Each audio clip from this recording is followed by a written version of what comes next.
Greetings, it is your girl Melby Cook, and soon I will be joined by my lovely co-host, the one and only Trey Real. But first, I just want to get started, right, and tell you exactly what tonight entails. So tonight we're gonna go back. We're gonna dig a little bit about what is a pedophile, what is a predator, and all of the people that protect him, right? Because every time we turn on the news, we have a tendency to see like all of the string of people that was connected to whether it was R. Kelly, whether it was dude Jeffrey Epstein, but no one ever talks about them and the role that they played in this, right? And so one of the reasons that this topic is dear to me is because I wanted to be a lawyer. So like I was one of those kids from the time that I was 7 years old. I always knew what I wanted to be when I grew up. I would always have this briefcase stuffed with construction paper and crayons and colored pencils. I just knew I wanted to be a lawyer.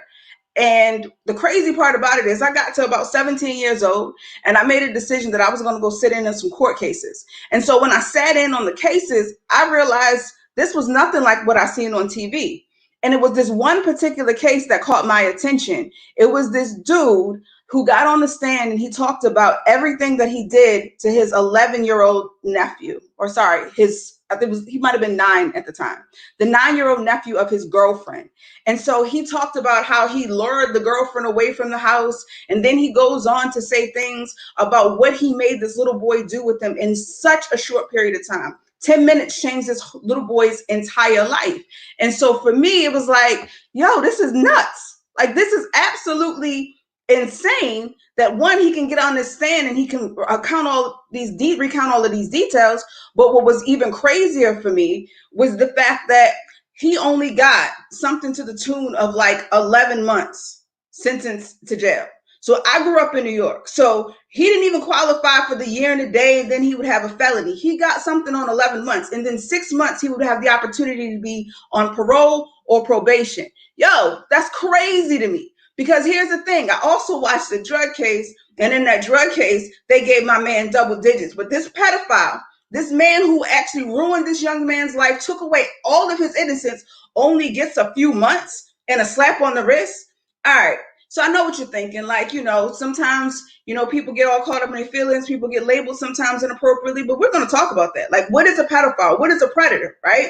Because when I'm looking at people like, what's this dude, Jeffrey Epstein, and I'm like, yo, how is it possible that you can do these things for like 20 something years and to be protected?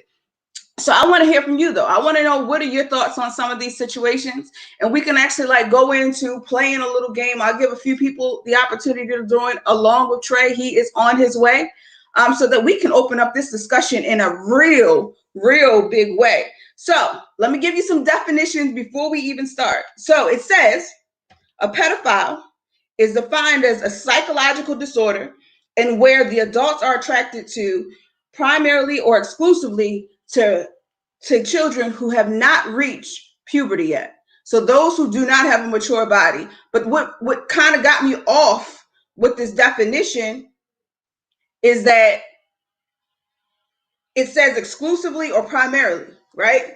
But then when you look at people like your Jeffrey Epstein's, I don't know if y'all seen that documentary, but it was wild. But if you look at documentaries like with Jeffrey Epstein, like you would see how he not only had this ring of teenage girls coming through his house, but he also had the adult women which he was raping, like absolutely insane. But then there's also the definition of what is a predator. A predator is someone who injures or exploits others for personal gain, right? And so when I actually think of a predator, the first person who pops in my mind is homeboy Russell Simmons, right? Judge away. But I watched all of his interviews, but I remember a long time ago where he made a statement and he said that he sat and waited for Kimora Simmons to turn 18 before he would ask her on a date. So she was 17 years old. She was doing fashion shows, runway. My hair, this, you see how it's sticking out? Doing runway shows and all of these other things, but he waited till she turned 18. So in my mind, what that says is that you preyed on her, like legit preyed on her until she turned 18 years old so that you can invite her in on a date. So if that's not the definition of a predator, I don't know what it is. Like, right? That's like a lion or something sitting in the cut, right? Examining his prey, looking for his meat. And then he just sits there patiently waiting for the right time to pounce. And then I'm kind of going off on a rant or a tangent, right? But then there's this thing that we have where we say that once you turn 18, you're a full-blown adult. I'm like, wait. So soon as you become 18, all of a sudden you are now the mental capacity to go toe to toe with somebody that's 40 or 45 years old. Like that is insane. And I'm going to use this insane word probably a lot because I'm going to try not to cuss my way through this conversation. But it's like, so once you turn 18, automatically there's what? Some switch that goes on that says that you are fully developed, fully grown, mentally, physically ready to handle all of the things that come with life. Here's the thing. I have kids at home, right? And so that I love dearly. So 3, right? One to soon be 20, one to soon be 19, and one, to be 18, and one just turned 19. And I cannot imagine them bringing home somebody my age. First of all, I fall under the whole premise of like, if you bring home somebody my age, I'm not looking for approval because they can love you. But when it comes to mine, it's worth the jail sentence. It's worth the orange suit. And I'm willing to go on record to say that it is worth an orange suit for me, right? Because it's like, again, you've preyed on mine. You're expecting to manipulate them and you're expecting to take advantage of them in ways. And I just don't see how at 18, 19 years old that you have the ability to go head to head. When I say head to head, I don't even mean in a violent way. I mean just in a life way. Like what could you possibly want with my 18 or my 19-year-old at the age of 40? Like other than sex, other than the obvious. And so when it comes to mine, I'm going to go see about mine, right? So if you notice, like I don't even post pictures of my kids, my nieces.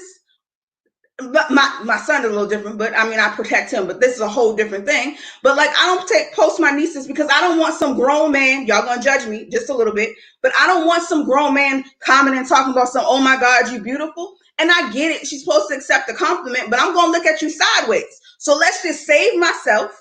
Let me just save you, and let me just save me from being on your ass about making some inappropriate comment about mine. It's like, what do we use to define what is grown? So for those who are watching, tuning in, I would love to hear it. Drop it in the comments. What do you decide is grown? What makes someone grown other than their age?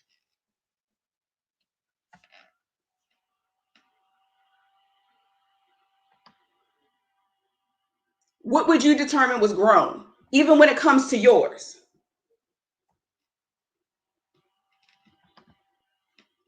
Lindsay said, right, don't have anything in common with the teen. Absolutely nothing. But you know what I realized though? Is like they ask pre-defining questions, like watching the R. Kelly documentary. One of the things that he went into is he would ask about their home life. He would ask things about their parents, how they felt about them, how they viewed themselves. And I feel like people are easy to be preyed upon when they don't feel like they have somebody checking for them, or they already know that they have a kid that can be somewhat a little sneaky, right? So they make these girls and these boys believe like, oh my gosh, you're so mature for your age. You are absolutely beautiful. Your parents just don't know what they got. They don't know that you're not a little girl anymore. Like you hear all of these comments about the way that they get at them. And what's crazy to me, and this is to my ladies, right, that are so prone to talking about their daughters to like male friends or like male love interests. When you say things to your male friend like, oh my God, she's so grown, she out here running with this boy, that boy, you're exposing her sexual business to him, and then now you got this dude looking at her a different way. Again, I'm not condoning it, and I'm not saying that everybody is set up this way, but it happens more often than we think. Like I have a young lady that's in my space, and she's okay with me sharing this part of her story. And she had that example there. The mother would always comment to him about, oh, she too much, she too fast, she too grown, she just want to run the streets with these boys, this, that, and the third. So what happened when she got about 15 years old or so? This guy who's not her father made an advance on her, right? And then when he makes an advance on her and he tries her or whatever, why? Because he already knew that the relationship between mom and daughter wasn't right. That's number one. And so when now here it is that she is perceived as fast and grown and all of these things, when he advanced and she told, the mother says to her, you must have wanted it to happen. You must have been trying to get with my man. Like I really wanted to, and she, she's grown, good and grown now. But the part of me that like rose up that wanted to go like check on her mama and the dude, and this happened to her years ago. Like, what do you mean she must have seduced him and she must have wanted it?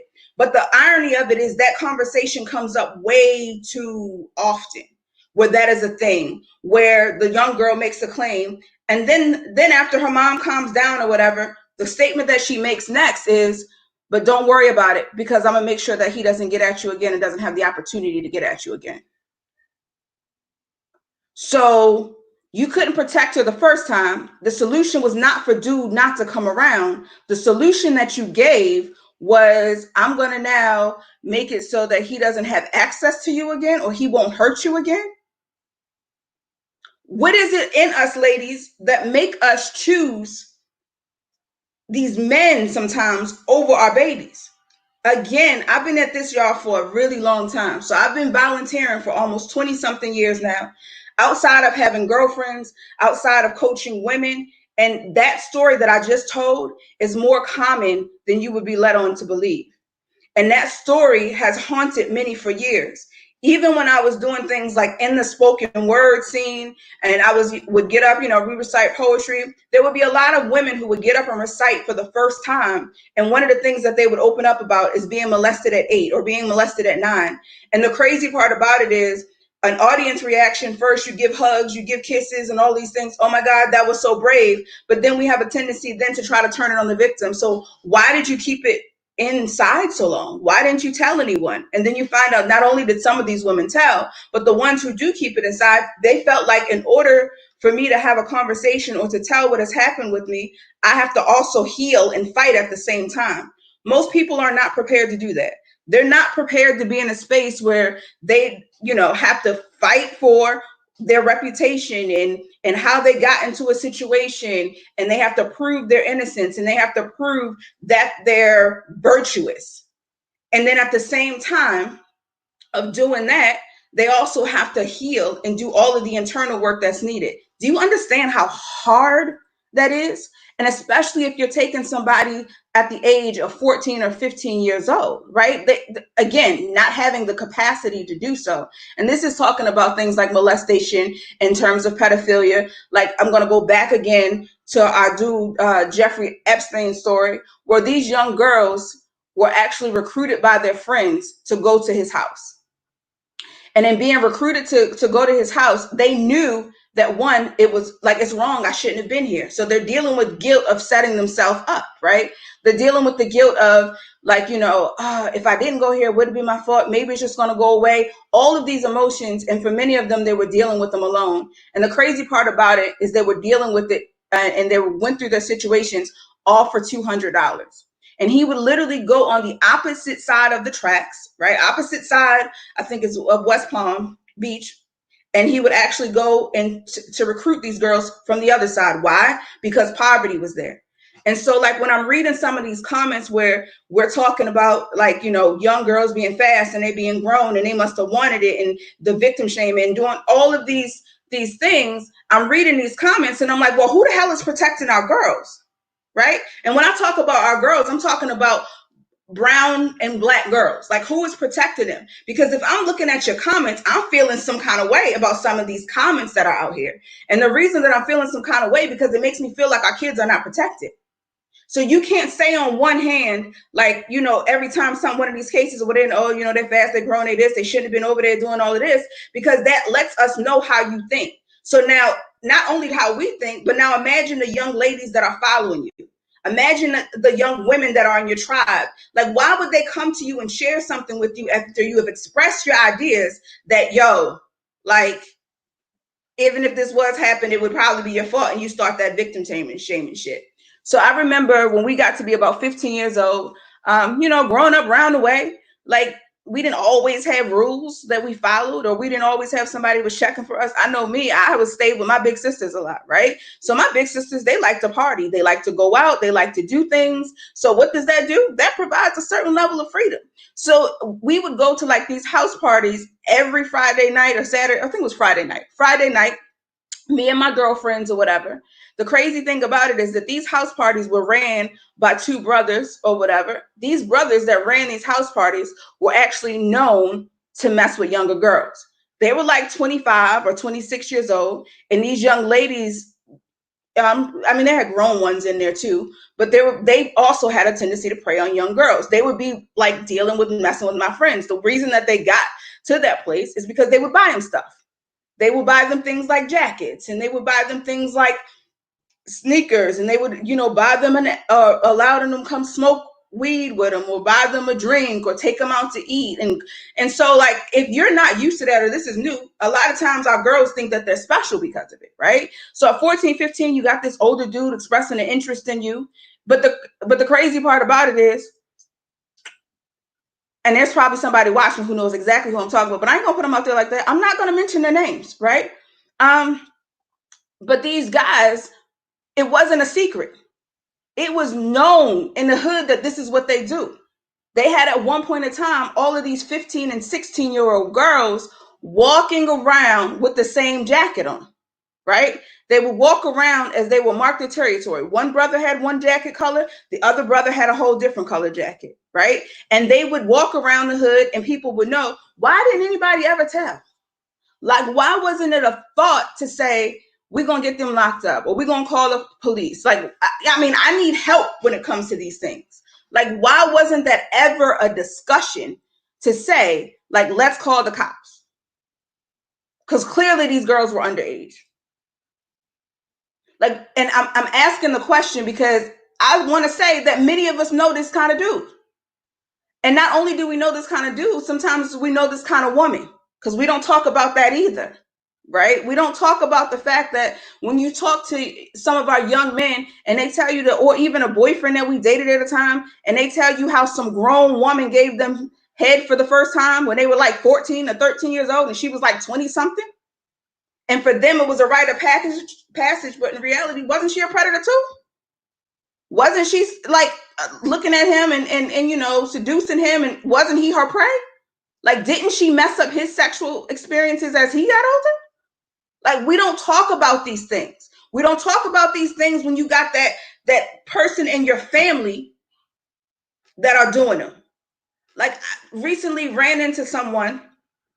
They're grown again, and I keep stressing the fact that they're grown now, right? But because I want you to see the gap.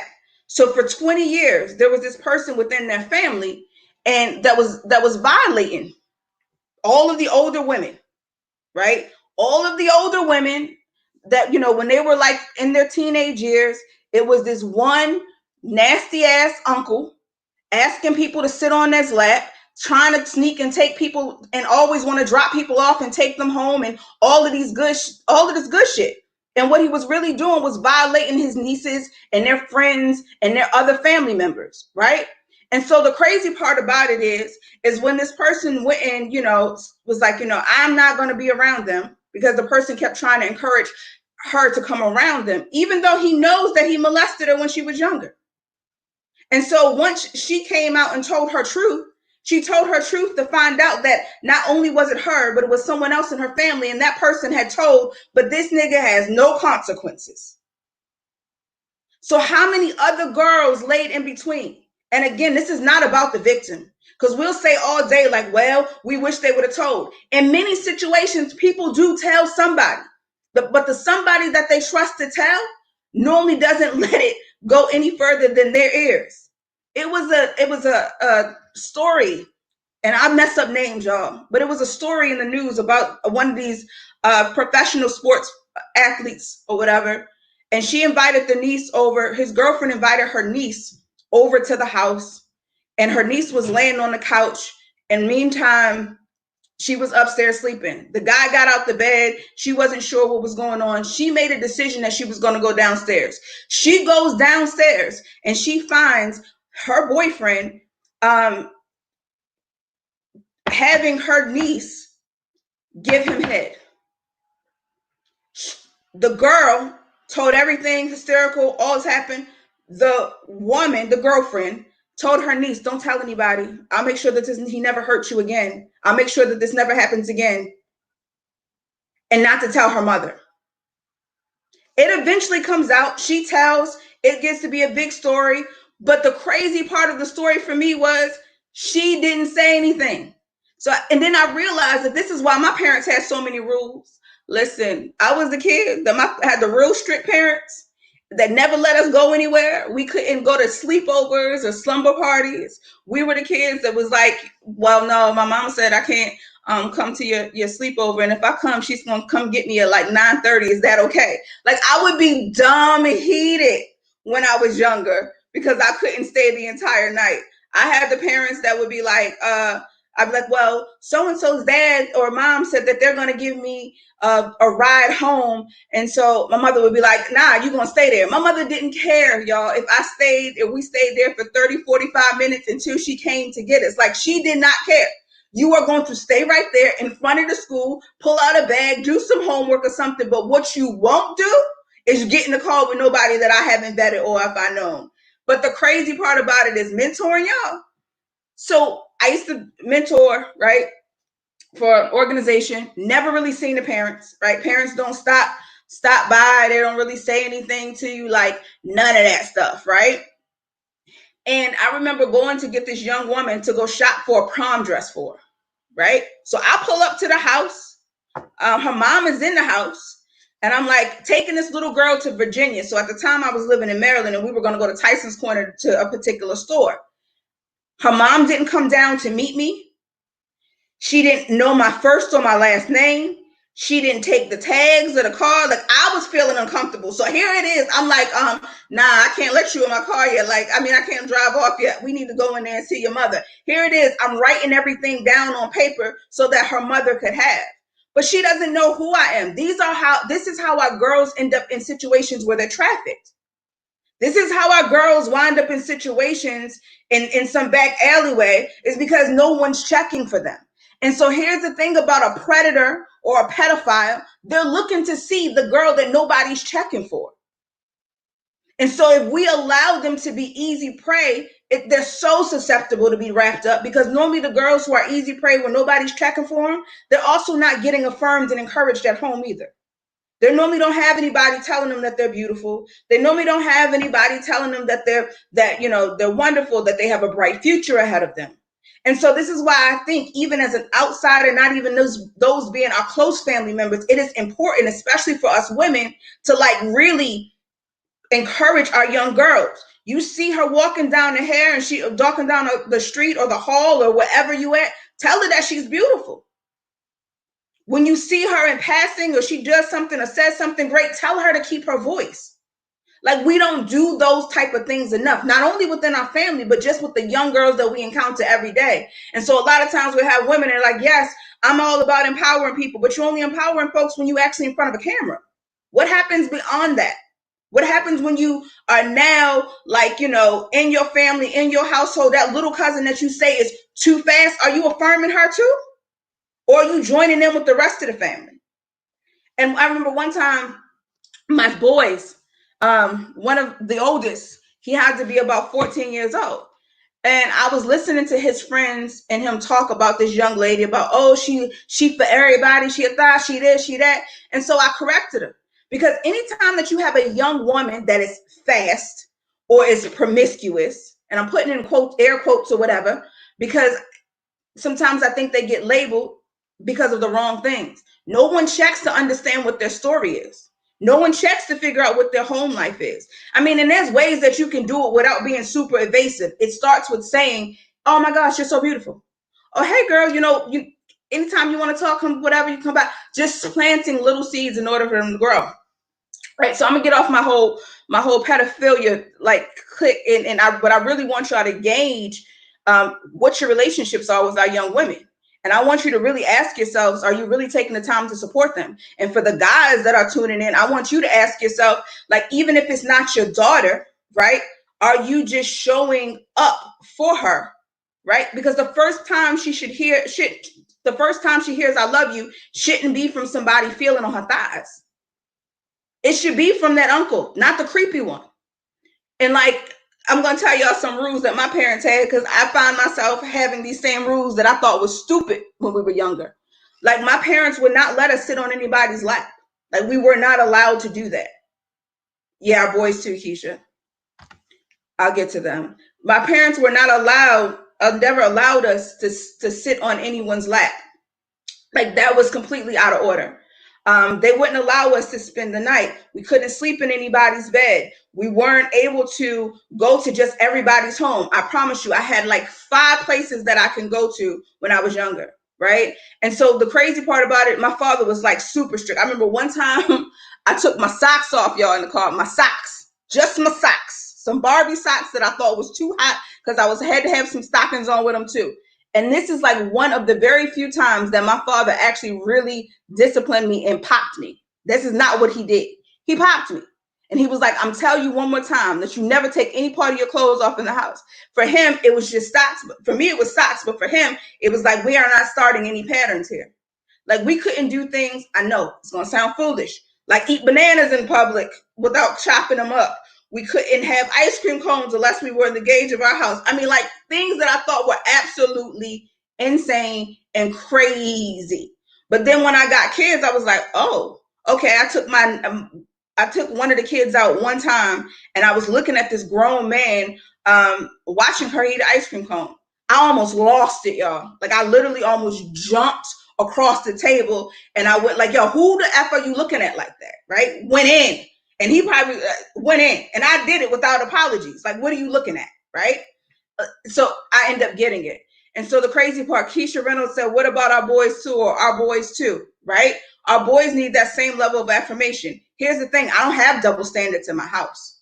And so for my boys, like they still couldn't do all of the same things. If I'm not letting her go out and stay the night at anybody's house, you are not staying out in anybody's house either.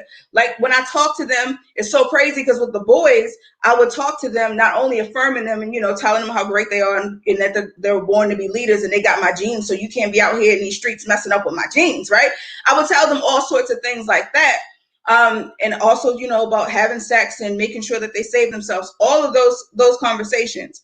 But even with my boys, one of the things that I found was major is also giving them that nurturing spirit for me. Also them teaching them how to feel healthy types of love, right? Also for me, showing them what it is to get love and affection, and also being spoiled. Like we go out, I would go out on dates with them, right? And so we would go to the movies, we would go play laser tag, whatever it was, and taking them out. But now they're a little older, and now they want to take me out and think that they're my protector or whatever. But we did all of these beautiful things collectively as a family, like because I am his first example of a woman, right? And so I need the bar to be so damn high that any chick that think that she about to just come in here is not gonna happen, right? So, and I'm gonna move on to a little bit of the Jada and Will. I don't care about their relationship personally. Don't give a fuck, right? But one of the things that I found real interesting is that when August made his comments, now mind you, she is 20 years his senior. He's making comments, and you got people coming to him like, well, he broke bro code, and he ain't no man, and he shouldn't have did that. Look at him crying in the news and the media. And I know somebody right now was like, well, he was like 23, 24 at the time. That is not grown. Like, I don't know when you came into your manhood or your womanhood, but I would speak for me. I didn't start to really understand who I was as a woman till like 26. How about y'all? Tell me, drop it in the comments. When did you start to really come into your womanhood or your manhood or your adulthood? And so when people are coming to him crazy, like, well, he shouldn't do that, this, and third. I'm like, did y'all miss all the pieces where he's expressed his brokenness? That's like one of my son's friends, my 19-year-old son's friends, coming to me because they have a trusted relationship with me, and then I'm got my hand on his crotch as I'm talking about, oh, it's gonna get better, I'm always here for you. No, that's crazy. It's predatory. Like, so she's not a pedophile, but she's a predator. The same way that I called Russell Simmons a predator for pursuing Kimora Simmons and waiting till she turned 18, and all of the other women that have come forward, like, yo, she is a predator. And so I don't understand like why it is just because she's in a position of authority or in a celebrity figure, all of a sudden they get passes? Nah, hell nah. Because I find it also very weird, right? Very weird that those who have children that age, those who are in the community and working with youth, that you see nothing wrong with the fact that she preyed on a very vulnerable young man. Like, that makes me want to say, hide your damn kids. I got my eye on you. I'm side eyeing, and I don't judge much, but I promise you I'm judging this. And my judgment may not mean anything to you. However, I'm judging. And the reason that I'm judging is because it's like, you cannot be around my kid and think that it's okay to have a sexual relationship when somebody that's your child's age. I'm sorry, there's no passage for me. Julius said he came into his manhood somewhere about 30. Yeah, I think I didn't get comfortable into something about that age as well.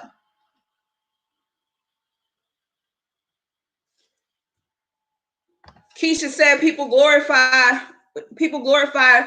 these celebrities. She mothered him and took it. Yes, she literally. Like, what burned me up is because I remember watching the interview with August and Jada a couple years ago.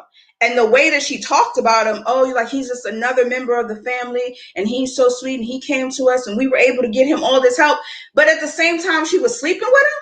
Like, we would not give a dude the same pass for that. There's no way that you would have a dude that you like, oh, I was helping him out and doing these things along the way. And what's crazier to me, ladies, can I talk to y'all for a second? Again, like, what's crazier for me is the women who jumped on and said, well, I don't understand why she's getting all of this heat because men do it all the time. Like, that's not an excuse for us to have these behaviors. Just to say that, you know what, men do it all the time. We don't get a pass just because a man do it all the time. It's a lot of things that they do.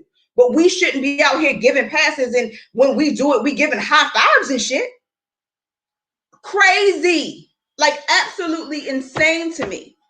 Like, how that we even think that things like that are acceptable and how we will give passes just because they're a celebrity. Like, because it exposes, again, the way that we think, the way that we think, and the way that we move.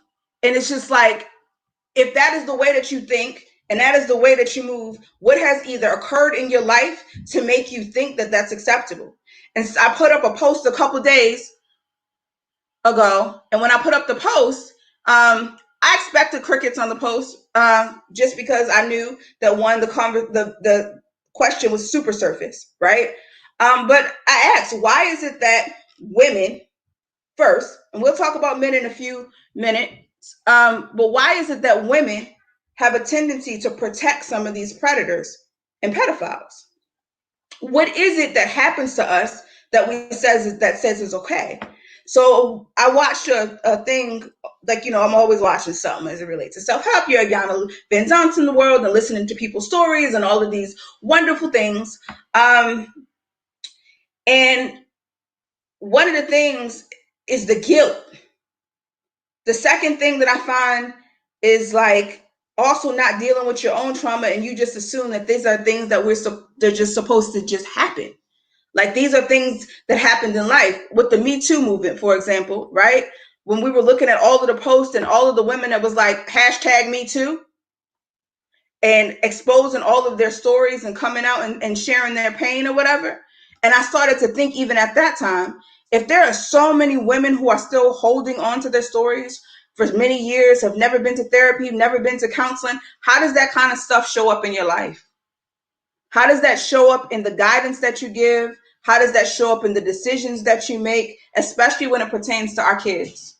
And so a lot of times, when I'm talking to, like, coaches and people who are like, yo, I feel like I'm a life coach, I've been through some things, I want to tell people how to get some things, my first question is, have you healed through it first? Have you taken the time to really do your work on yourself so that you're not out in these streets giving bad advice?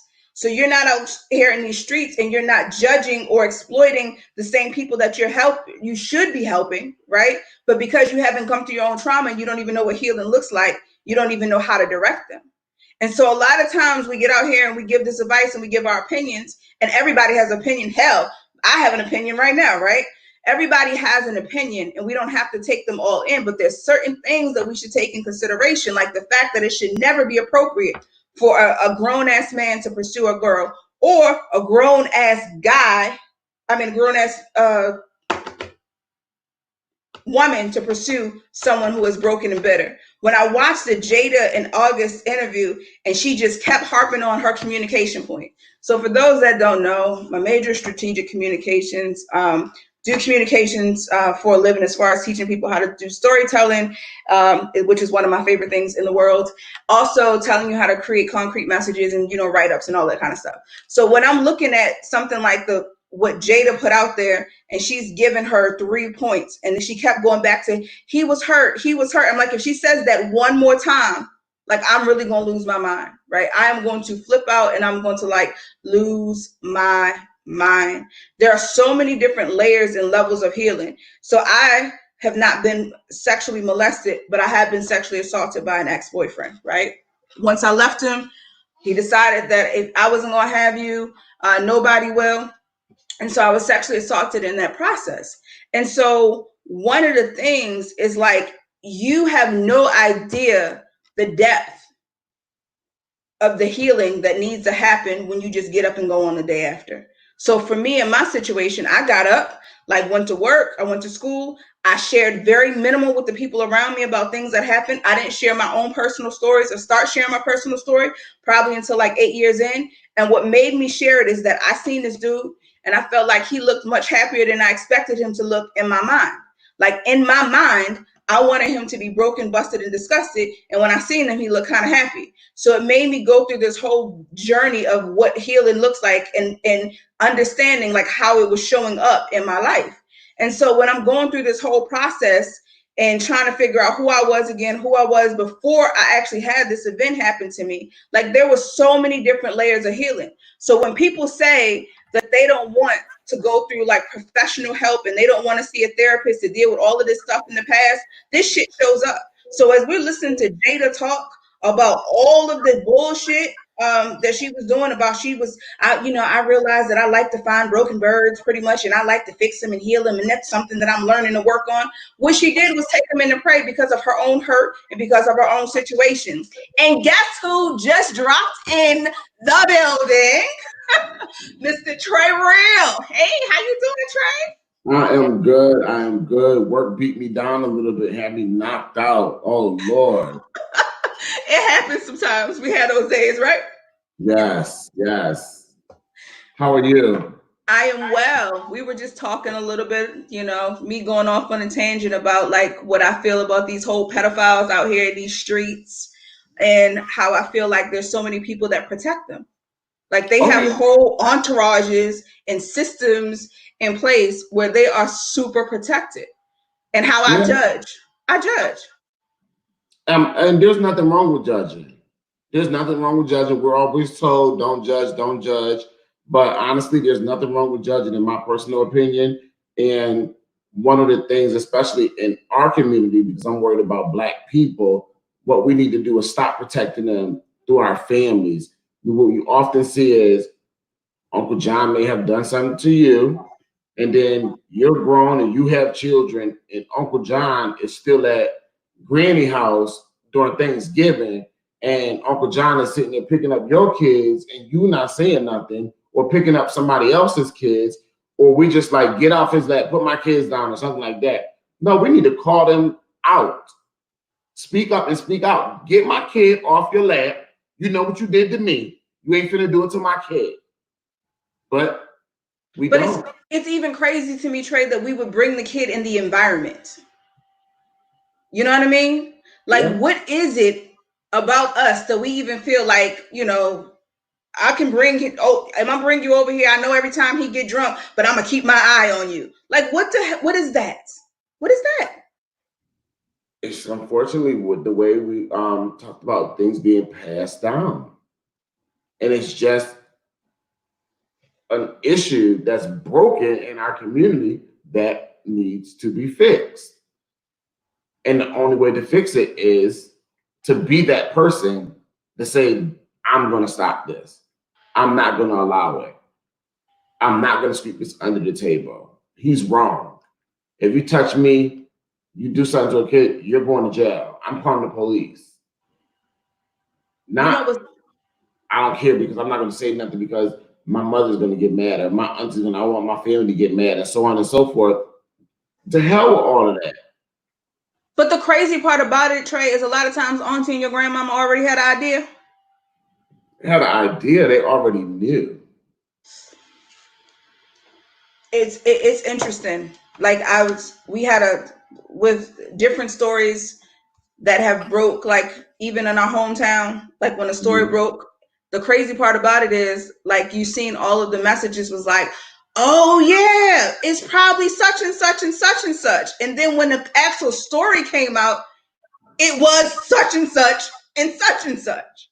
And I'm Yep. like, so how do we do better though? Like how do we do better when, let's just say you suspect that this person is doing something, right? But you don't know for sure. Like how do we do Mhm. better by the kids? You don't put you are the protector. You are the protector of your children. I often tell people there are two roles that I believe parents play in a child's life. You play the manager. When they're young, you manage their life. You manage everything that happens in their life. And as they become an adult, you transition from a manager to a consultant.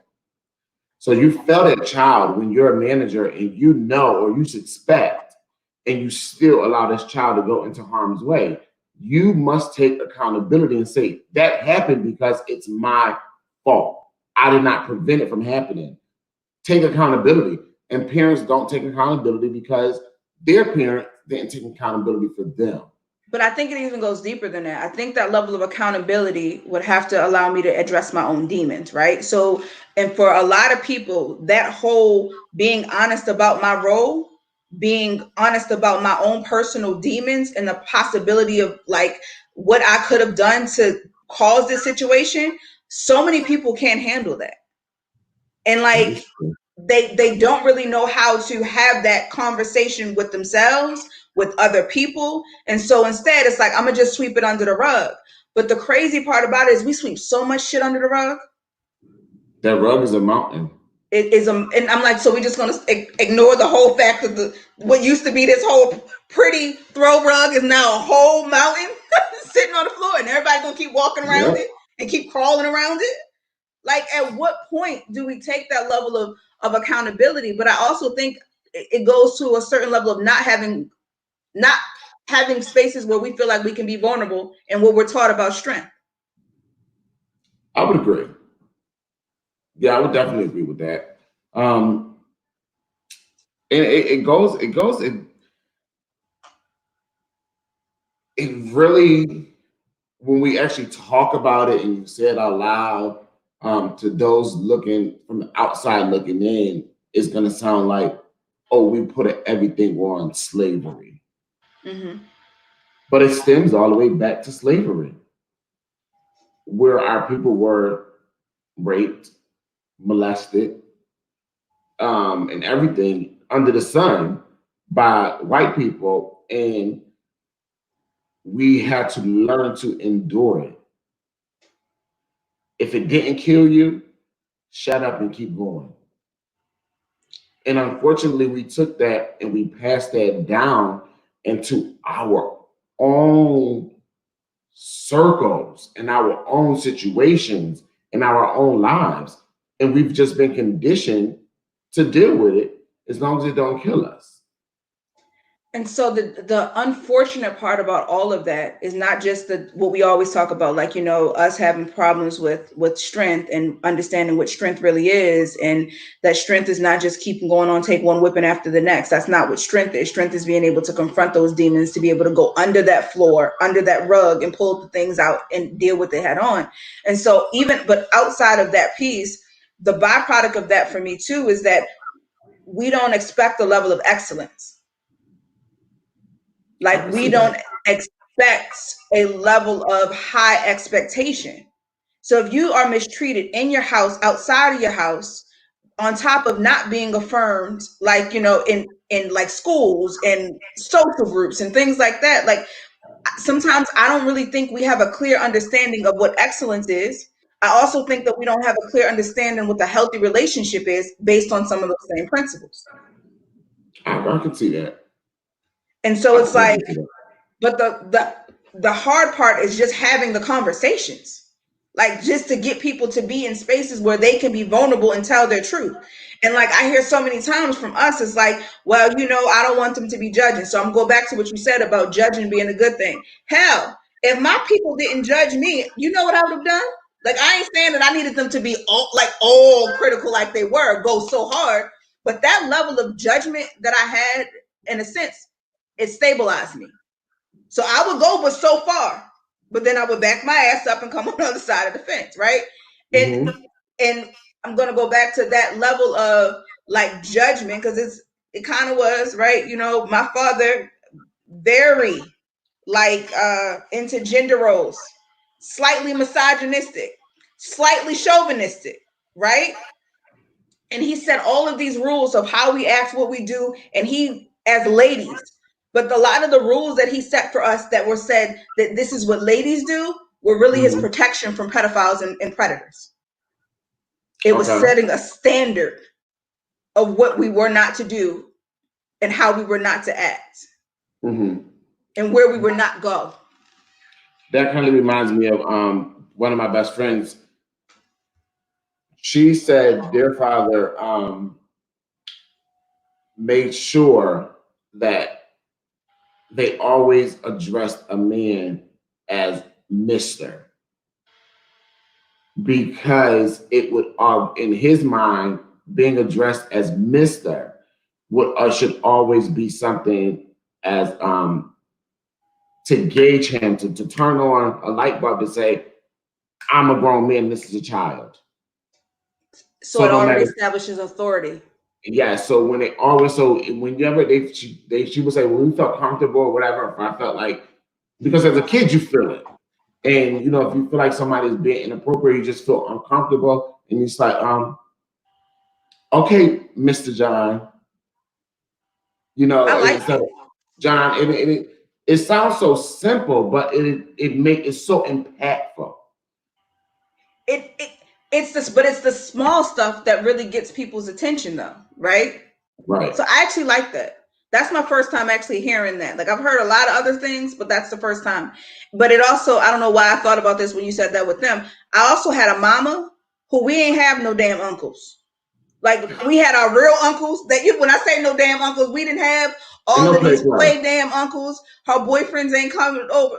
But first of all, my mother was the type that she ain't bring a boyfriend to the house until she was damn near married. Like we didn't see that exchange either, right? Yeah. But so what I'm saying in that regard is like the risk factors were lower, right? Yeah. So like if I'm not being exposed to any and everybody and I'm dealing with a mother who has very high standards, because again, many of these young women are normally got to through some other woman in their life. Right. And so my mom was like, yeah, nah, she was probably running the whole background check, all this kind. My mother didn't play, right? She had a certain level of expectations from men in general, right? And then we were also taught, back to what your girlfriend's with the Mr. thing, one of the things you said is that what was felt uncomfortable. So we were able to challenge what we felt was uncomfortable. We were able to say and speak up for ourselves, and our parents taught us that. Okay. And so a lot of times I feel like you have to instill in your girls to use their damn voice. Very true. This changed my life, really changed my life and made me really sit down and have some conversations, some hard conversations with the young people in my life. So it was a Facebook thread. And on the thread, the young woman disclosed that she was talking to a young man on the phone. He was like, yo, I'm going to come through. She like, cool, right? Come through, whatever, that's fine. But if you come through, we're not going to have sex. And he said, okay, cool. He came over, right? They're on the couch. Things get hot and heavy. What does he do? He tries. When he tries, he successfully has sex with this young woman. She left feeling, he left feeling like he won the world over, and she left feeling used. She considers that this young man raped her because she told him before he came over that they weren't going to have sex. And so when he came over and tried, she didn't feel like in that moment she had the power or the voice to tell him no. And so That's for fair. her, she was, but this young man left with a whole nother idea. And I started to question myself, like, as a woman, right? Especially as a young woman, right? Because I didn't want him to seem easy when I was a young woman. So you would tell people, like, no, you can try. Nah, boy, please. Ain't nobody doing Right. that, right? And then he start rubbing on you, right? And you start getting all a little hot and heavy. And the next thing you know, y'all got a whole experience, right? Okay. And so, like, I'm like, in that framework, I would have been raped a lot of times. Yeah. Right? And so it really made me go back to my boys, because the rules have changed, like even on college campuses and things like that. It's like, did you consent? Like, no doesn't. When we were younger, no meant no, right? As long as you said no, it was like done deal. But now that's not the same. It's like, did you actually consent to the act? So I went home to my son and my nephews, and I used that as an educational moment. Okay. Like, just now that you're in her presence, if she says no, and then now you're in her presence, now she feels pressure. Don't even try. Right. Don't even attempt. Don't even go there. Because Right. what you don't want is buyer's remorse in the morning. Yeah, as you know, I talked before about taking some women's studies courses, and people don't understand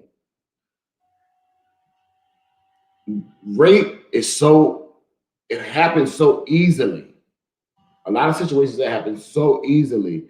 And I often tell people, I say, you've been in a situation where you're already engaged in intercourse, fully at it, and you stroking, and all of a sudden she says, stop.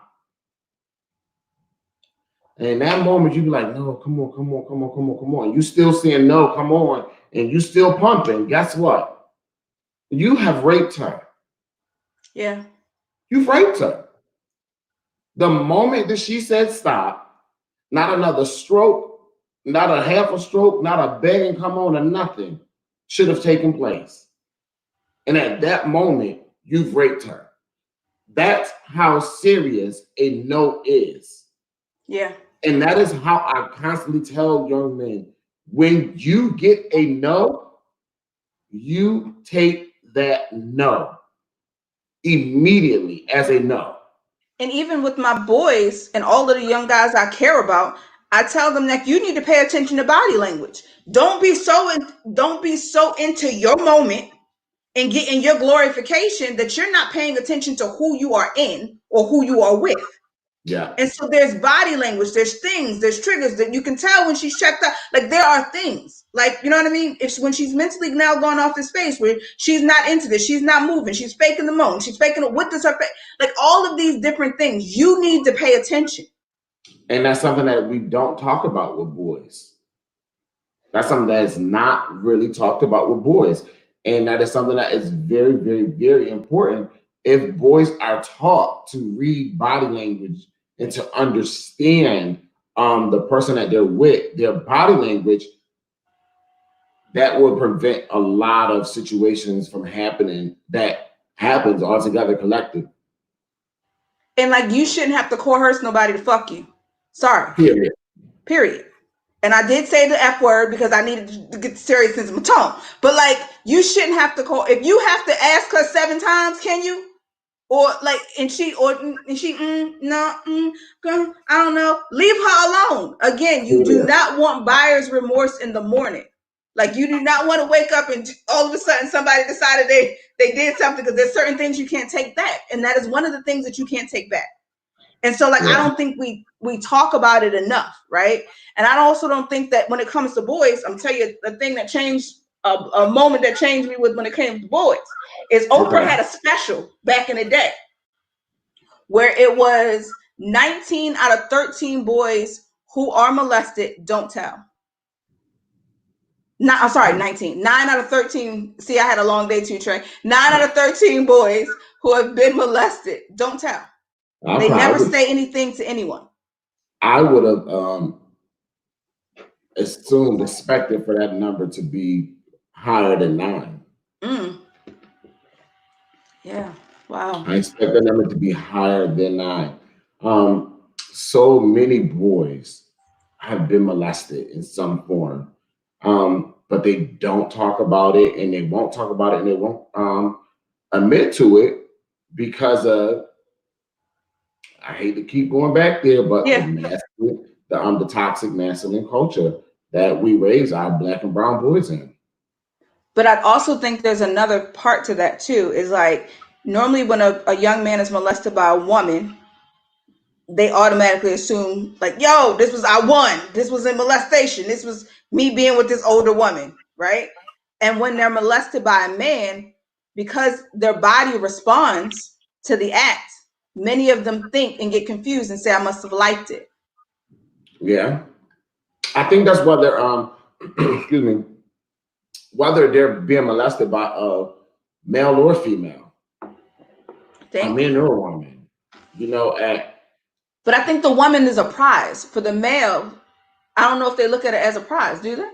the woman is viewed as a prize when it's found out, Mm, or when you're one of the 4 out of the 13 who decides to tell. It's yeah. almost like the scarlet letter, but instead of the scarlet letter being represented as a negative, it's represented and carried as a positive in our toxic masculine culture. Oh my God, yo, he 13. Yeah, oh, Trey did it to his babysitter. He told me he did his babysitter to touch him and da da da. It's a big thing. And if your babysitter's a girl, Yeah. but when it happens with a guy, because our culture is already taught that homosexuality is wrong. Yeah. So now them, it puts them in even more of a shameful place to tell what happened. Because while their bodies may have responded, now it's also the a shame of, am I gay? Yeah. Because I had, and it was so crazy because it was a whole bunch of like young men, and over the years watching it, it was like I had to be because this happened. I had to be because I was able to like come. I had to be because like all of these different things of why and how they deal with it though, all the way up until like adulthood if they ever tell.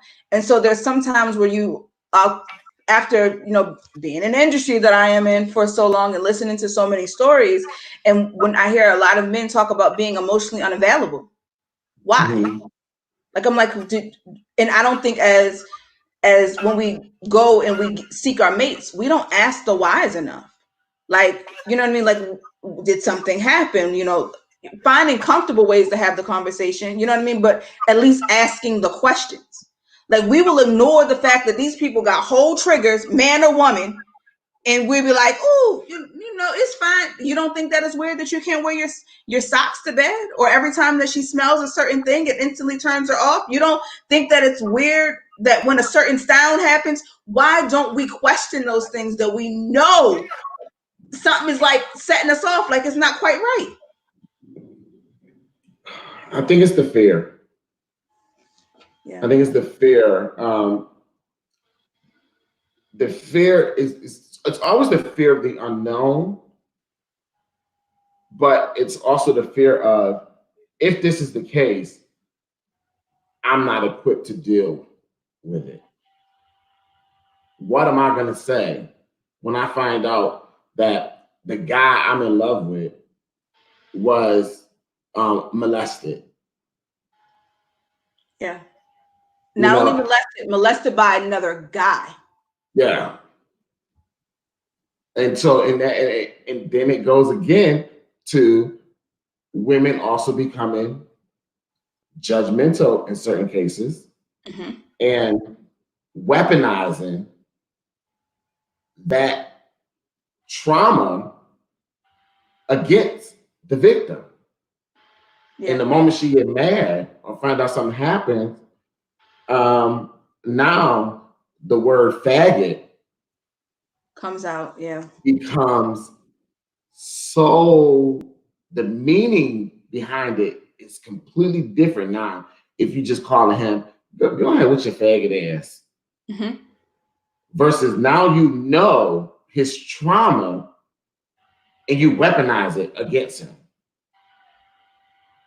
But it's so crazy because this stuff shows up in the relationships. Like it shows up in the fact of what our family structures look like, right?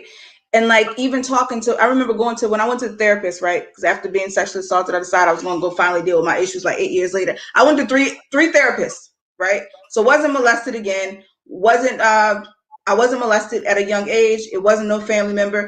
An ex-boyfriend that I decided that I no longer wanted to be with, he decided that if I can't have you, nobody else can, and he meant that shit, right?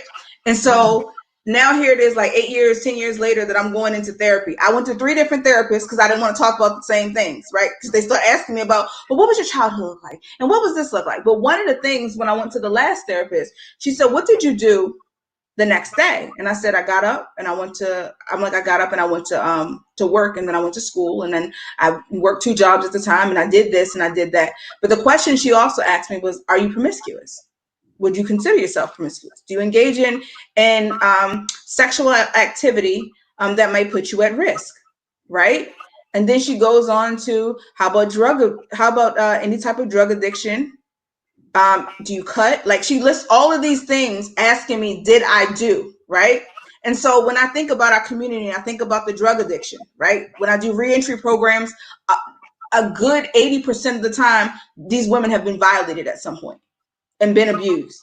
Like when I think about things like, you know, the drug uses and the incarceration and the not being able to hold healthy relationships, a lot of that stuff stems from these things that we don't talk about. Like when I talk to women and they tell me the first time that they were looked at as a grown woman by a grown ass man was like 9 years old, or that they don't ever not remember being looked at. Like, what is it that is plaguing our community that we need to really address? It's mental health. It's mental health, and it's the lack of mental health and therapy treatment that we have in our community. And we've shunned it for so long in our community. Therapy, therapists, we've cast this black cloud over it in our Black communities until here in recent times, we see that therapy is becoming a more common language of this generation of Black people. And if you notice, this generation of Black people is a more progressive generation. Mm-hmm. They're the generation that is finally beginning to shake the table and break a lot of traditions from families and break away from the things. And you have this generation are the ones that's calling out the uncles, saying that you're a fucking pervert. And no, I don't want my kids around you because of, you know what you did to me. Yeah. Where our parents' generation, they weren't like that. They were extra protective to make sure that nothing happened to us.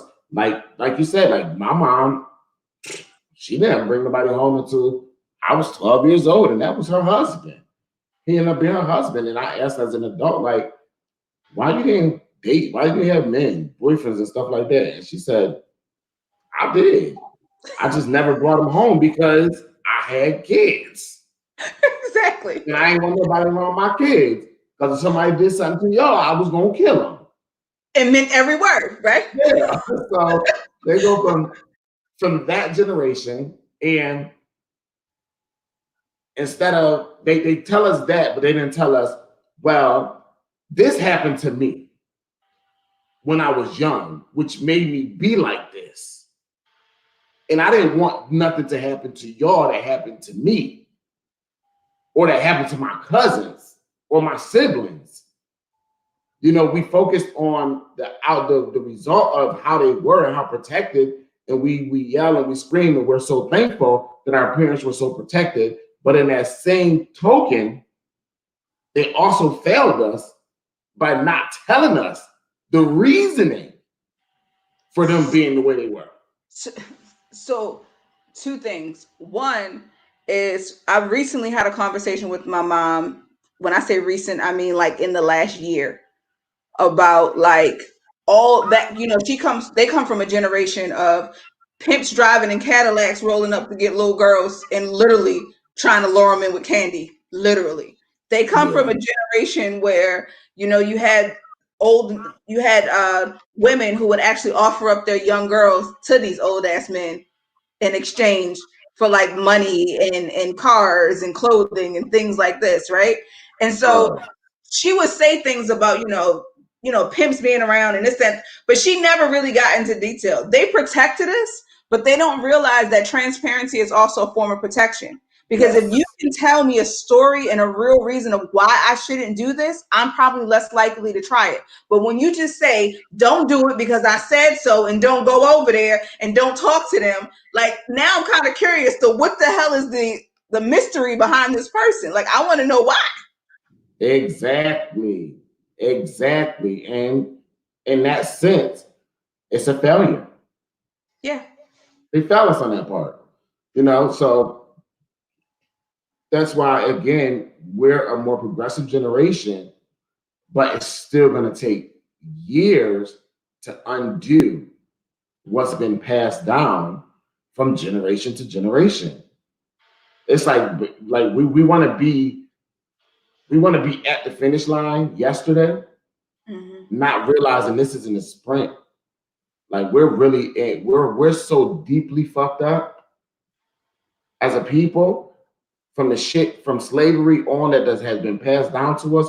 Yep. We're in a marathon. We're in a And marathon. but it goes back, I'm going to put it back on the work again, right? That work that it takes to get it done does not feel good. Like going to a therapist, I describe as like it's like almost going like when you work out for the first time. So your ass is out of shape and you decide to go in the gym, right?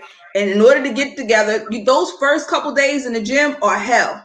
Like you feel Hmm. like I should just sit home and eat cupcakes if this is going to be the other solution. Like I don't want to do this. Your body aches, you in pain, right? The first couple of days in the therapist's office, when they go all the way back to when you was 5 and then when you was 6 and your mom and daddy, what was their relationship, and ask all of these questions, it hurts before it feels good.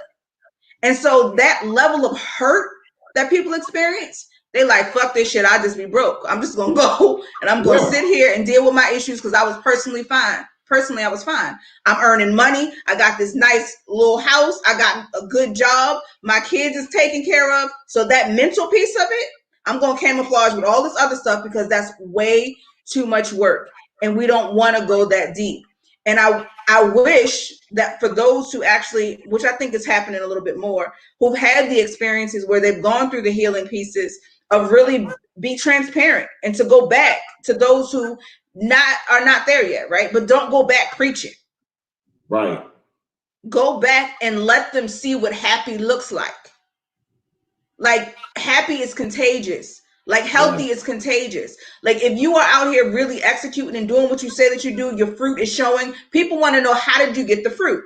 And so for you to be able to really be transparent and be like, girl, I was fucked up. Like I had all of these issues, me and whatever, and this whatever, and I went and see me a therapist, and then I got Jesus, whatever you did. Like being able to really tell people what those steps are without fear of rejection or judgment. Yeah. And being an example and to show them that it didn't kill me. It Hmm. didn't ruin me, but it made me better. Yeah. Everything that I thought was gonna happen, it didn't happen. And it's just like almost like it kind of reminds me of being in the military. And one thing that they preach in the military is anything other than an honorable discharge, your life is ruined. They drill that from the beginning. Anything other than an honorable discharge, your life is ruined. And it wasn't until being out of the military and knowing people, being in the military, then being out and knowing people who have gotten out of the military with less than an honorable discharge, who life, uh, it's amazing. Yeah. But if you just go by what you were told, I would have believed that I didn't get an honorable discharge, my life would have been ruined. It's conditioning. So we condition you to believe and to do what it is that we want you to be, or who it is that we want you to be. And we get conditioned from many different areas and aspects. So even like, one of the things that you hear commonly talked about when it comes to mental health is, I didn't go get help because I was told to pray it away. True. Or I didn't deal with the issues because I was told that, what I really need to do is talk to Jesus and find the word and get in my Bible. And so but again, back to the conditioning pieces, right? So many people don't get the help they need, or like people don't want to be called crazy. Like, nah, sometimes you just go through temporary situations that you need to address at the time so that they don't become permanent fixtures within your life, right? And have you making decisions where you wind up with a life that you didn't even work for and you don't want because you didn't address your damn issues. Yes. And so we don't talk about the whole, it's a temporary factor, right? And so like, I say this all the time. I went back and forth with depression and anxiety for years. I did not look like your average depressed or anxious, whatever person, right? I was executing at a high level. Part of the depression, though, I was executing at a high level. I had fruit on my tree falling off to give to others, right? Like I looked well. Most of the time you would think that I was, but inside I was battling all of these different emotions of being perfect, of making sure that the fruit continues to fall off the tree, of not having enough to give to other people, of dealing with survivor's remorse. Like all of those things were like really heavy and they weighed on me. I haven't had an episode of like, oh my God, I can't, what is this? I hate life. And now 7 years. Oh, that's a blessing. That's good. Why? Because I took my ass to that last therapist and I sat on the couch as long as it took for me to get my issues addressed. And so the last time that I went, there was no running. The last time that I went, I really got to the core of why I showed up a particular kind of way, right? I got rid of some of the guilt that I felt when I couldn't do for other people. Like all of these things, I learned that the fact of me, intimacy, we were talking about a little earlier. So I had struggles with intimacy. Like, don't ever love me to the point that you don't want nobody else to love me again. Yes. Don't. You can keep it. I done had a stalker in life. It's overrated. I've been a whole lifetime special. Your girl is not up for it. Like, I'm cool, right? Like, yes. And then I would be like, I need to date people who got friends and I need your family situation. But in turn, what I was doing is I was actually messing up the intimacy within my own marriage. Interesting. I was blocking it. Because there's a part of me that was fearful and that was scared to get to that level of intimacy. Because the last time I had this level of intimacy, homeboy was nuts. Turned out to be a psycho. Whole psycho on these streets, right?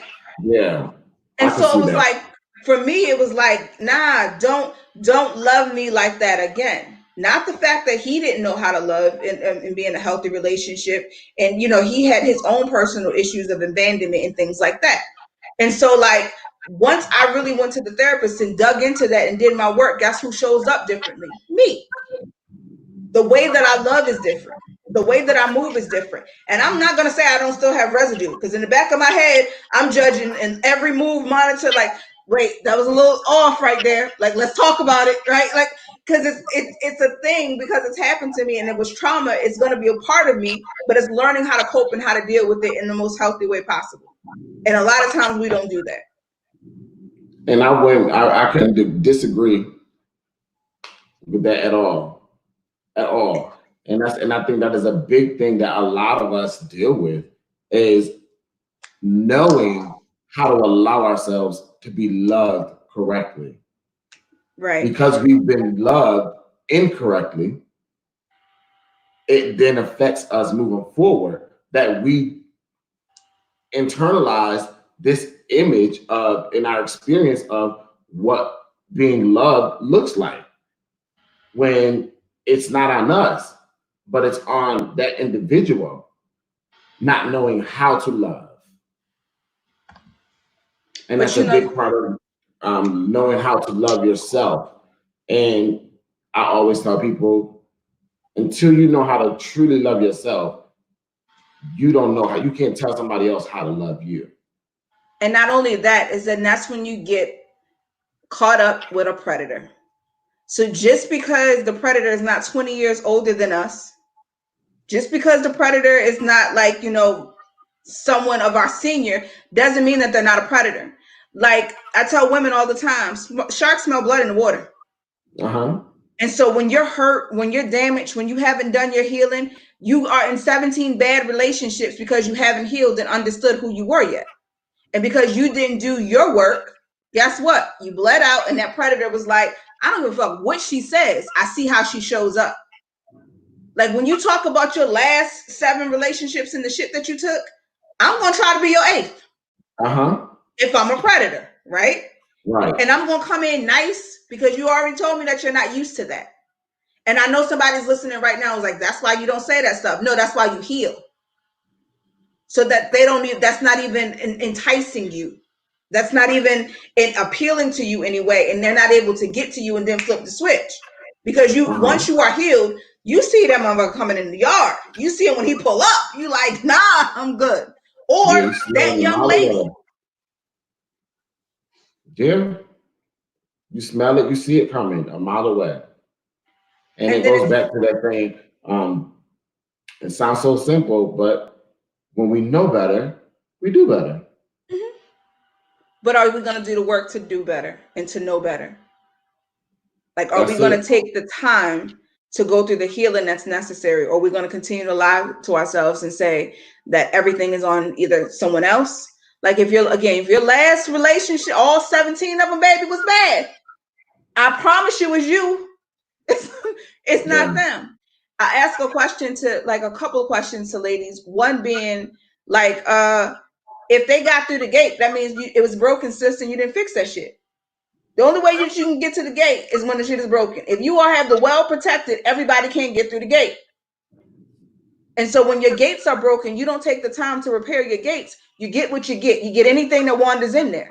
And so like when people say I'm ready to be married and I'm ready to settle down, I'm like, did you do your work yet? Because the dude that you choose when you're broken is not the same dude that you're going to get when you heal. So if you take the time and get into this long-term relationship while you're broken and you heal through that process, he's not going to look the same. So why are you setting yourself up to be in a long-term situation with somebody before you do your work? Because more than likely what you got is a predator in your house. And so now you went in and you're trying to figure out why he doesn't support you. Now you out here in these streets and you like, oh, he talks down to the kids, or he's not checking in and he's not doing this. Well, what was the requirement at the time? More than likely you got with a predator because you were easy prey. Yep. That's very true. And it's just like the Jezebel and Ahab spirit, like I've said before. In order for the Jezebel spirit to be able to thrive, the Ahab spirit must exist. True. And vice versa. In order for the Ahab spirit to flourish, the Jezebel spirit must exist. So it's all about, again, what we put out is what we're getting in, what we're going to pull in.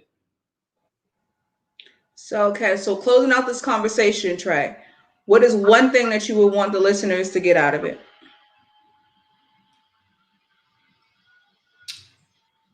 Trust yourself. Trust your instinct. Trust your inner voice. When it comes down to predators or predatory behaviors, your intuition tells you.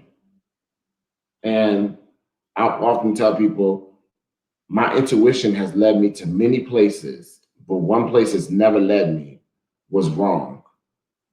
So just trust yourself in these situations and believe yourself.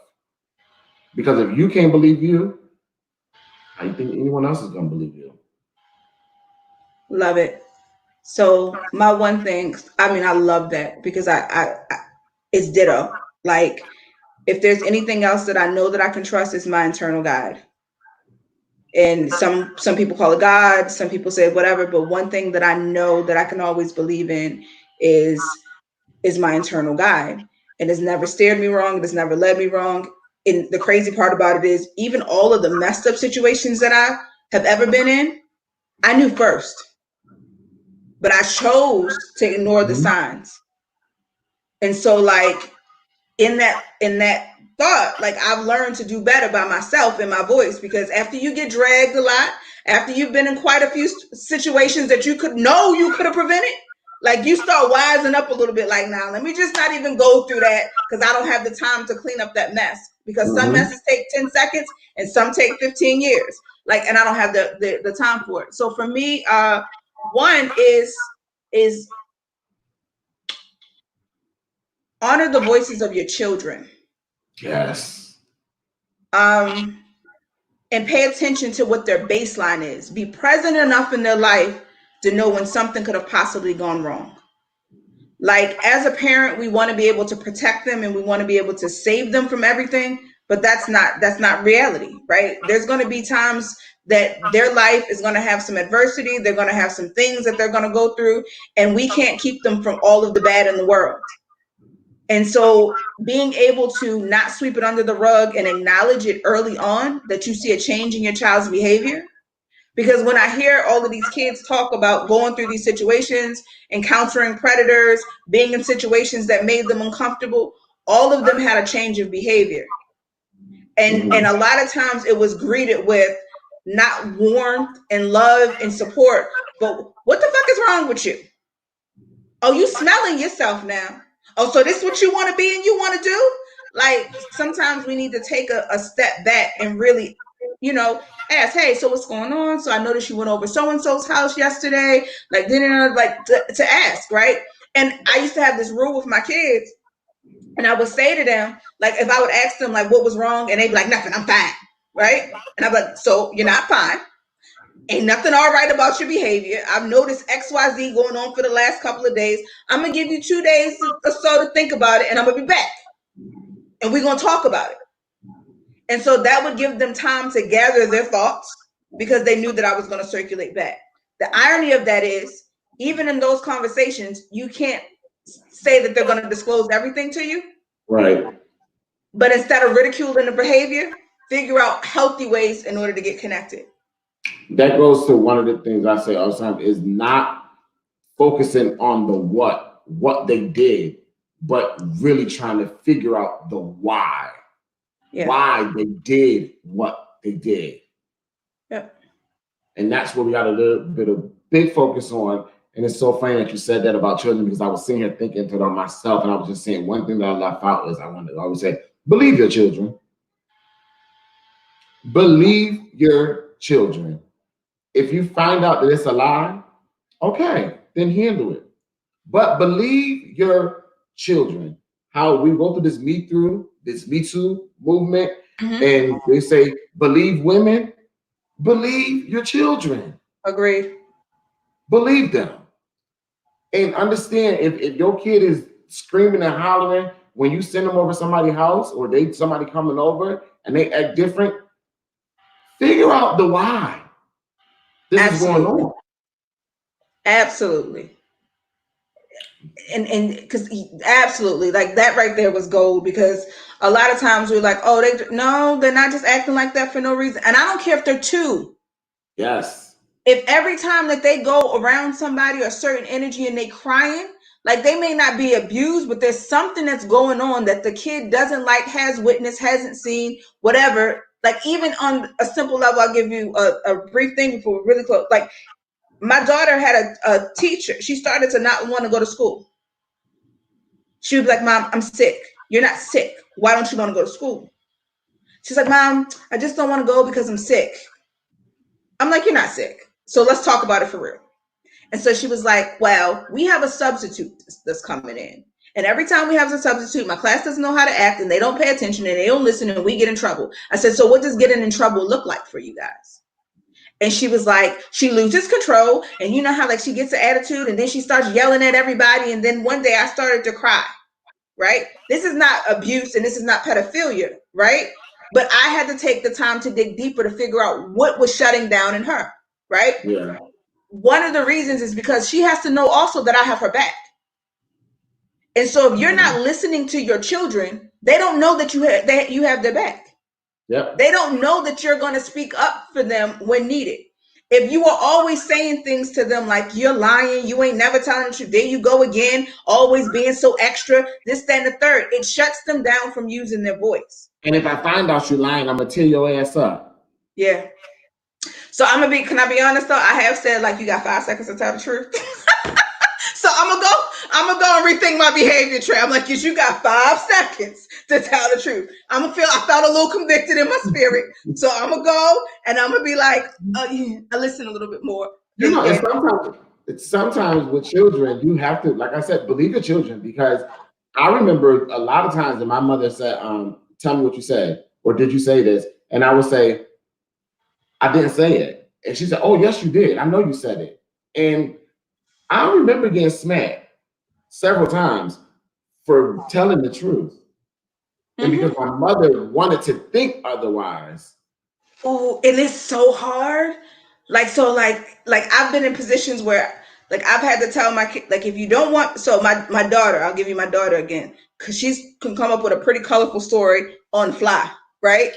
And so like instead of saying that, you're lying to me, I said, how many times do you want me to believe you? And she says 100%, because this is what the conditioning part. For me to believe you 100% of the time, I want you to tell me the truth 100% of the time. I don't ever want to doubt when you're not telling me the truth, because there's going to be a time where you really need me to believe you. So I need you to do a little bit better. So she's like, okay, I'll work on it. So you remember when I said, and then she starts divulging things from whatever. But I think as a parent, it is so hard to tell that sometimes. Like when they are and when they're not, because we think that we know them, but they're low us too. So they're filling off our cues. They're like, last time my son used to have his Drake voice, like when he would talk real proper when he started lying. And then he got tuned in to him giving me the Drake voice. So what did he do? He worked on the Drake voice, right? And so like, I think it's a hard thing as a parent, but I'm gonna go back to, again, pay attention to your child's baseline. Definitely. Baseline behavior is real. I just wanted to address this one because it stuck out to me. It says, I work in a behavioral health center for kids. And when I asked one of the kids, why is he a predator? He told me the person that did it to him told it to do it to other people. It is real and it is sad. And this is common. Yeah, that's what I was just, and it is the sad truth. Because, and then we also repeat what it is that we see, what it is we do. Again, pay attention to your kids. Look at how they play with Barbies. Look at how the conversation that they have when they're talking to their friends. When they are in free play, don't go in another room. Sometimes sit there and engage with them, especially with little kids. Why? Because they're going to repeat the things that they hear, the things that they see, and the things that have happened to them. And let me say this one thing too, while we're talking about children, we're talking about parents. Being a parent does not come with a handbook. But as Black people, one thing we as adults are just kind of coming to grips with saying that therapy is okay for us as adults. Therapy is okay for your children. Sometimes as a parent, you are not equipped to figure out the why. But there are professional people that can figure out the why. There's therapy. You not being able to figure out the why does not make you a bad parent. But you not getting your child the help and using the resources to figure out the why that are available to you is what makes you a bad parent. Say it one more time for the back. Not doing what? No, really, it's really not finding the resources in order to. It's all there. Yeah, to give them the help. Yeah, they're there. I remember I had behavior issues in school growing up, and my behavior issues was because of my identity issues. And then at 13, when I came out, my mom sent me to a therapist. The crazy shit is, you sent me to a therapist when the behavior issues stopped. And the behavior issues stopped when I came to grips and say this, I'm going to live in my truth. Then you send me to a therapist because oh, you're not gay. Something else is just wrong with you. That's the thing that we do as parents when we shouldn't. But if your kid is acting out and you seem like you cannot figure out the why, it's okay to take your child to therapy. So I'm gonna comment on this because I have a situation similar. So Henry says it depends on what type of therapy. That's the hard part. It is, and I think we have to do some research, but at least find the resources, use the resources, call your healthcare provider, talk with those in your village. You know what I mean? That may have been through something similar. Like have conversations to help, and then don't be ashamed to say this therapist and your kid didn't gel, and go to the next. Or And this if it's a, particular person, like I had anger issues. And so like I had anger issues and then I also would isolate and like didn't talk to people. Like F you, don't want to have a conversation, let's not talk about anything. Right. And then it was like, stop telling me that I'm crazy, because I'm not crazy. Mhm. So it scared me from wanting to go to anger management or therapy. And then it was like, you want me to talk to this cute little white girl about what? Yeah. That's one things what black therapists matter for one. For two, it is out to his comment.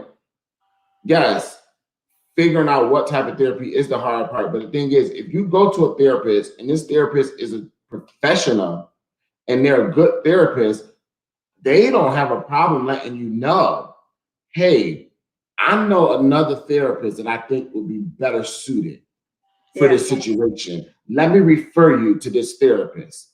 It's like I have a friend. She was going to go through a custody battle with her son. Her son was lived with the dad for years until he became like a teenager, and then she was going to go back to court and fight the system. And she went to an attorney, and the attorney was just like, where he is at this point, he's brainwashed with being with the dad. Yeah. Like, I'm not just going to take your money because it's a waste of money because he's where he's at, he's going to get on tell any judge that I want to be there. Yeah. And that's to me a good attorney because no, I'm not going to take your money. I'm going to be truthful with you. And that's the same thing with therapy. I can't handle what your issue is or what your child's issue is, but I know someone that I think is better suited for it, and let me refer you to that person. And to like and also considering the fact that therapy is like any other doctor. If you went to a family doctor, you want a referral, right? You want somebody to tell you that's been there. If you don't know anybody's been there, we have technology at our fingertips. Like I go through a whole criteria of how I select, who I select, and why I select them. But we have to take the time and the due diligence sometimes to do the research. Here's the thing though. I've been in situations where I've had friends come to me and they're like, I don't know what I need, right? Mm-hmm. And as a friend, all right, let me research and I'm gonna send you some names. Let me call around for you and let me send you some names. Literally calling offices and said, here's the problem. Is this something that you specialize in? I see on your website that whatever. Like, what are the cases? Like doing some work. So I want us to use our village for more than just venting. And take advantage of those free consultations. Yeah, that too. That we get on all the jobs. Every Yeah. job from the janitor all the way to the execs, like you still get those benefits. But then I want to repeat that one more time for people, like take advantage of your village for more than venting. And so a lot of times we'll go to our village when, girl, he got on my nerves, he did this, that. Your village should be able to stand behind you and be able to help you make decisions. If your village can't help you make decisions, don't fall in and know how to check you, not able to make you stronger where you're weak, you're in the wrong damn village. It's time to Agreed. level up. And here's the thing with taking your kids to therapy, most of the time you probably should have went first. Yes. And Yes. so you going in and you're taking your child to therapy because you want them to be corrected, but didn't do your damn work. And a lot of times their behaviors are a reflection of something that happened in your home or you. So do the work. Yep. All Agreed. right, all right, Trey. What you ranting about and what you raving about this week? Oh, what am I ranting about? I am ranting about Black people shooting black women. You see, did you hide your face? I can't believe somebody shot Megan Thee Stallion. I'm just ranting about that. I can't believe somebody trying to take Megan Thee Stallion out. Let Megan and her knees be great. Why would they shoot that girl in the legs like that? That is my rant. My rave this week is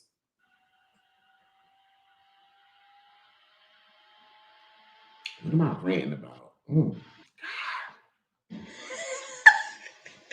It's been that good this week. I don't know. Maybe I'm raving about. I'm raving about my podcast, my blog. Let's talk about it, sis. You know, we had one of the stars from HBO Max hit show, Legendary, Father Jarrell Gorgeous Gucci. We interviewed him on our podcast. So I'm really on a little high from that. So so we're gonna say it one more again. So Trey, what you ranting about this week? Because you thought about it way too long. So let's try it one more time with some enthusiasm. All right? I am ranting about my podcast. Let's talk about it, sis. SUS, sis. Let's talk about it.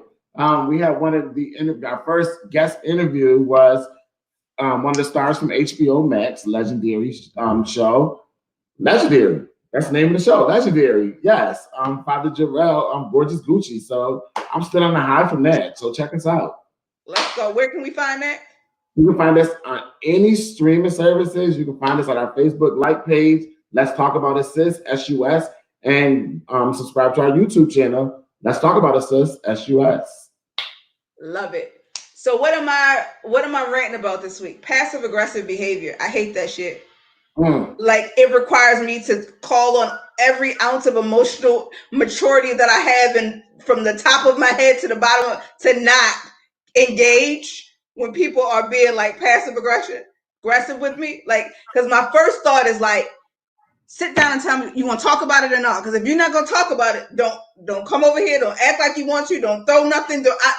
Don't throw subs. Like I get so upset and angry in the inside sometimes, where I have to call like all my little friends in the inside to keep me calm. Because it's like, you gonna talk about it or not? If not, let it go. Get out my face, right? I turn into a whole other person. What am I raving about this week? Choices. Like, it is nice to have choices. Like, it's nice to be able to say, that was cute, but I'm not interested. Like, in every area of life, whether it's a job, whether it's a mate. Like, yes, I'm married, but he needs to know that he doesn't have to be my only choice, so that he can make sure that he stays in line and understand his position. And I do the same for him. So, like, I understand that I'm not his only choice, but choices is what I'm raving about this week. So next week, we will announce our topic. So what we have on the schedule is to talk about Black excellence. Ooh. And do we really know what Black excellence really means? When we're talking about HBCUs, when we're talking about corporate America, when we're talking about homes, jobs, careers, spouses, do we understand what Black excellence is? And how are we demonstrating it? So we're going to get in here and have some real discussions. And like, I want y'all to tune in, because some of y'all going to be a little upset with me when I get on this HBCU topic, because sometimes I'm not convinced that this is what excellence look like if you telling me in 2020 we got a whole financial aid line. Ooh, and no technology. I hope my t-shirt is in. I just ordered a t-shirt, and the folks are going to be real mad about my little t-shirt. You know, I love a t-shirt. Yes, a t-shirt with 1,000 messages. Yes. And so this is the season that your kids probably have already chosen a college, but we're going to talk about it, because we're going to talk about who coming to the schools. Is it Bank of America? Or is it Google? Yeah. Like, let's get into it. Let's be able to have an adult conversation. And also, again, let's make sure that we are demonstrating excellence amongst not only our community, but along the people who love us dearly, our children, those in our homes, and that we're not out here just capping, because it's not a good look. So we will see you next Thursday at 8 p.m. Talk to you soon.